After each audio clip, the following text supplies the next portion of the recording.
Hello student, स्वागत है आप सभी का एक और नई वीडियो में। इस वीडियो में बात करने वाले हैं एमपीटीटी काउंसलिंग 2022 पे आपकी सारी कंप्लीट प्रोसेस की कि आपको कैसे रजिस्ट्रेशन करना है, कैसे आपकी बाकी स्टेप्स होंगे, आपके रजिस्ट्रेशन से एडमिशन तक सारी प्रोसेस में आपको इस वीडियो में बताने वाला हूं। तो आखिर तक बने रहना है और चैनल को अगर सब्सक्राइब नहीं किया चैनल को सब्सक्राइब करना है और वीडियो किसी भी काम के लिए अपने दोस्तों से शेयर जरूर करना है। सबसे पहले बात करते हैं तो एमपीटीटी काउंसलिंग की सबसे पहली प्रोसेस होती है आपकी रजिस्ट्रेशन करना। ठीक है, आपको सबसे पहले करना होता है रजिस्ट्रेशन की बात करें तो उसमें आप अपनी पर्सनल इन्फॉर्मेशन भरते हैं। आपको जेई मेंस के आधार पे आपकी सारी इन्फॉर्मेशन ले ली जाती है जेई एनटीए से।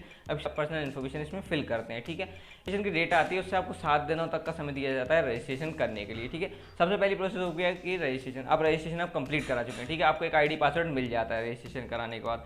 अब आईडी पासवर्ड आपको मिल चुका है। अब आपको रजिस्ट्रेशन में मान लीजिए आपसे कोई गलती हो गई तो सेकंड स्टेप होती है आपकी एडिटिंग। ठीक है, अब ये एडिटिंग चलती है आपकी 1 से 2 दिन का समय आपको एडिटिंग के लिए दिया जाता है। रजिस्ट्रेशन के टाइम पे कोई मिस्टेक कर दी है तो आप उसको ठीक करते हैं। ठीक है, आप अपना आईडी पासवर्ड डालते हैं, आपसे जो मिस्टेक हो गई आप उसको एडिट करते हैं, फिर से सेव कर देते हैं। ठीक है, तो ये हो गई आपकी एडिटिंग प्रोसेस। ठीक है, इसकी आपकी थर्ड प्रोसेस होती है वो वेरिफिकेशन होती है। ठीक है, आपकी वेरिफिकेशन प्रोसेस की वेरिफिकेशन प्रोसेस आपकी ऑनलाइन ऑफलाइन किसी भी मोड में हो सकती है। पहले ऑफलाइन हुआ करती थी मगर कुछ टाइम से अभी ऑनलाइन हो रही है। तो वो वेरिफिकेशन आपको पता लग जाता है कि आपको कहाँ पे जाके वेरीफाई करना है, किस कॉलेज वगैरह में आपके आसपास जो कॉलेज उसमें उनमें वेरिफिकेशन होता है आपका।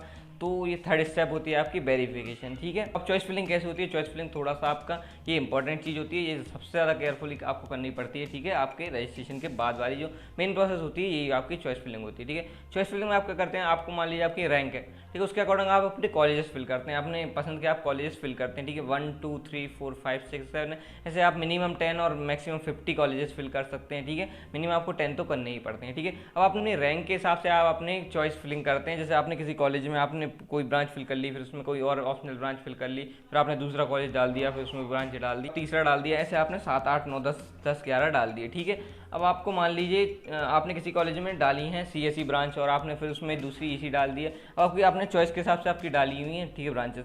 तो अब आपके जब अलॉटमेंट होगा, ठीक है, अब आपको होता है अलॉटमेंट। ठीक है, जेई का आपका चॉइस फिलिंग के बाद आप क्या करते हैं, आपने आईडी पासवर्ड से आप चॉइस फिलिंग करते हैं। ठीक है, चॉइस फिलिंग के टाइम पे आप पेमेंट करते हैं, आप रजिस्ट्रेशन टाइम पे कोई पेमेंट नहीं करती है, कोई चार्जेस नहीं होते हैं। आप चॉइस फिलिंग जैसे ही कर लेते हैं, आप उसको जब लॉक करते हैं तो आपके 1530 रुपये आपकी पेमेंट लगती है। लॉक करते टाइम आपका ओटीपी लगेगा जो आप रजिस्ट्रेशन टाइम पे आप मोबाइल नंबर देते हैं, वो आपके लिए बहुत इंपॉर्टेंट होता है। चॉइस फिलिंग के टाइम पे उस पर एक ओटीपी आता है जिससे आपकी चॉइस फिलिंग लॉक होती है। ठीक है, अब चॉइस फिलिंग आपने कंप्लीट कर दी, इसके बाद आपका आता है एमपीटीटी का रिजल्ट। ठीक है, रिजल्ट अब कैसे आता है, आपकी चॉइस फिलिंग से आपको कॉलेज कैसे अलॉट होते हैं उस प्रोसेस के बारे में बात कर लेते हैं। ठीक है, मान लीजिए आपने कोई 10 कॉलेजेस भरे। ठीक है, ऐसे आपने मान लीजिए 10 कॉलेजेस भर दिए। ठीक है, या आपके कॉलेजेस कुछ भर दिए। ठीक है, तो आपको ये वाला नहीं मिल पाया, ये वाला नहीं मिल पाया, ये वाला भी नहीं मिल पाया। ठीक है, आपको 6th वाला मिल गया। ठीक है, नीचे भी आपके कुछ कॉलेजेस थे। ठीक है, आपको ये वाला कॉलेज अलॉट हो चुका है। ठीक है, अब आपका इसमें नाम आ गया, आपके नंबर का एक कॉलेज आपको अलॉट हो गया। ठीक है, तो अब आपको इसमें आपको एडमिशन लेना है। ठीक है, अब मान लीजिए इसमें एडमिशन लेना है, ये तो हो गया, आपको मिल गया ये कॉलेज, आपने पसंद कर लिया। ठीक है, मान लीजिए आपने चॉइस फिलिंग में उसको डाल दिया था मगर आपको ये कॉलेज पसंद नहीं आ रहा, आप चाह रहे हैं इससे अच्छा कुछ इसको मिल सकता है। ठीक है,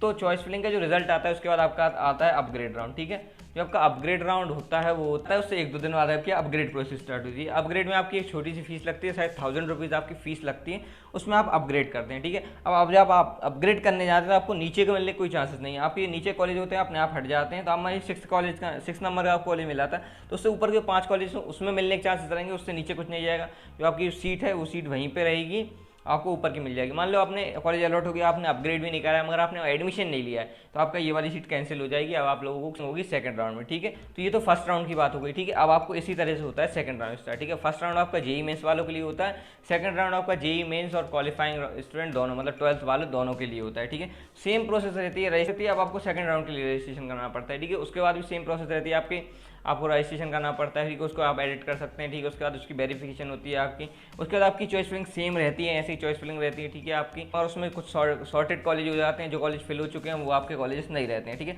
फिर से आप इसी तरीके से आपकी आप चॉइस फिलिंग होती है सेम, आप 1530 रुपये पे करते हैं, आपको ओटीपी आता है, सेम प्रोसेस आपकी रहती है। ठीक है, आपको फिर से अलॉट हो गया, फिर से आप अपग्रेड करते हैं, सेम प्रोसेस आपकी फिर से सेकंड राउंड के लिए होती है। फर्स्ट में जेई मेंस वालों के लिए रहता है, सेकंड आपका 12th वालों के लिए रहता है। कभी कभी 12th वालों को भी अच्छे कॉलेज मिल जाते हैं सेकंड राउंड वाले के लिए। मान ली फर्स्ट राउंड में किसी ने कॉलेज लिया, ठीक है, अलॉट होती है मगर उसने उसमें एडमिशन नहीं लिया तो वो सीट वैकेंट रह जाती है, वो सीट आपको सेकंड राउंड में फिल होती है। ठीक है, और मान लीजिए कुछ आपकी सीट्स छूट भी जाती हैं फर्स्ट राउंड वाले बच्चों को, इतने बीच में आपकी सीट्स अब जोसा वाले काउंसलिंग स्टार्ट हो जाती है तो फर्स्ट रैंक वाली जो सीट्स होती हैं वो कभी उनको अच्छी सीट्स मिल जाती हैं, वो छोड़ देते हैं, वो सीट्स भी आपको सेकंड राउंड में मिल जाती हैं। ठीक है, तो ये थी आपकी कंप्लीट प्रोसेस जिसमें आप एमपीटीटी काउंसलिंग की प्रोसेस कहते हैं। जैसे रजिस्ट्रेशन के टाइम पे मैं आपको बता दूंगा कि रजिस्ट्रेशन कैसे करना है, कौन सी डिटेल कहाँ भरनी है, वो वीडियो आपको आ जाएगी और इस वीडियो में मैंने आपको रजिस्ट्रेशन से लेकर एडमिशन तक सारी डिटेल्स बता दी हैं, फर्स्ट राउंड सेकंड राउंड दोनों की। इस तरीके से होती है। चॉइस फिलिंग आपको बहुत केयरफुली करनी होती है, क्योंकि सबसे ज़्यादा इंपॉर्टेंट पार्ट आपका यही रहता है चॉइस फिलिंग का। और चॉइस फिलिंग अगर आपको कोई दिक्कत आ रही है, आपको कोई भी प्रॉब्लम आ रही है, कोई भी डाउट आ रहा है, तो आप इंस्टा पे डीएम कर सकते हैं या फिर नीचे कमेंट भी कर सकते हैं। आप अपने डाउट हमसे ज़रूर पूछे, कमेंट और इंस्टा पे दोनों पे। बहुत सारे डाउट्स होते हैं, मैं मान रहा हूँ, मगर 3-4 दिन में आपके डाउट्स का आंसर मैं ज़रूर दूंगा। अभी बहुत सारे डाउट्स ऐसे भी हैं जो कि पड़े हुए हैं, जिनके मैं आंसर नहीं दे पाया हूँ, क्योंकि बहुत सारे डाउट्स इकट्ठे हो जाते हैं, उनके आंसर दे पाना थोड़ा मुश्किल होता है। मैं कमेंट्स के आंसर भी धीरे धीरे दे रहा हूँ। और आप लिए इस वीडियो के लिए इतना ही रखते हैं, मिलते हैं अगली वीडियो में। वीडियो अगर काम की लगे तो दोस्तों शेयर जरूर कीजिएगा, और चैनल को सब्सक्राइब नहीं किया चैनल को सब्सक्राइब लीजिएगा। हमारा तो मेन मोटिव है कि आप लोगों को सारी इन्फॉर्मेशन मिलती रहे, आपसे कोई मिस्टेक ना हो, आप लोग अच्छे से अपनी काउंसलिंग कंप्लीट करें, ये हमारा इकलौता मोटिव रहता है। चैनल को सब्सक्राइब करने से सिर्फ हमें मोटिवेशन मिलती है, तो आप चैनल को सब्सक्राइब जरूर करें।